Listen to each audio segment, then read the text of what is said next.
আসসালামু আলাইকুম everyone, welcome to my channel. আজকে এই হ্যান্ড ফিডিং কোকাটেল পাখি বাচ্চাটির সাথে বিরাট একটি দুর্ঘটনা ঘটে।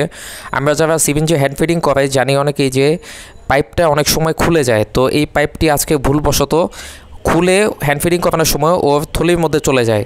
তো এটি দেখার পরে আসলে প্রথমেই চিন্তা করলাম যে এটা সুন্দর মতো ওকে বের করতে হবে। তো প্রথমে আগে ওর বুকের যেই পশমগুলি ছিল ওগুলি কেটে দিয়েছি এবং আস্তে আস্তে বোঝার চেষ্টা করছিলাম যে এটা আসলে কীভাবে খুব সুন্দর মতো বের করা যায় যাতে ওর কোনো ক্ষতি না হয়। তো এটা চিন্তা করে আসলে এভাবেই আস্তে আস্তে কাজ চালা যাচ্ছিলাম যে এটা কীভাবে আসলে উপর দিয়ে নিয়ে আসা যায়। তো অনেকেই ভাই বলতে পারেন যে ভাই এটা অ্যাক্সিডেন্ট কীভাবে হলো, আপনি হয়তো বা খেয়াল করেন নাই। আসলে ভাই অ্যাক্সিডেন্ট তো বলে হয় না। তো এটা আপনাদের এবং আমার জন্য শিক্ষা। তো অনেক চেষ্টা করার পরে আলহামদুলিল্লাহ আল্লাহর রহমতে এই পাইপটি খুব সুন্দর মতো ওর মুখের ভিতর থেকে বের করে আনা গেছে এবং এই পাখিটি আল্লাহর রহমতে আপনাদের দোয়া এবং সবার দোয়া এই পাখিটি এখন খুবই সুস্থ আছে। আপনারা অবশ্যই সামনে আসলে পাখি বাচ্চাকে হ্যান্ড ফিডিং করানোর সময় এই বিষয়টি খেয়াল রাখবেন এবং পাখিটির আপডেট জানতে চ্যানেলের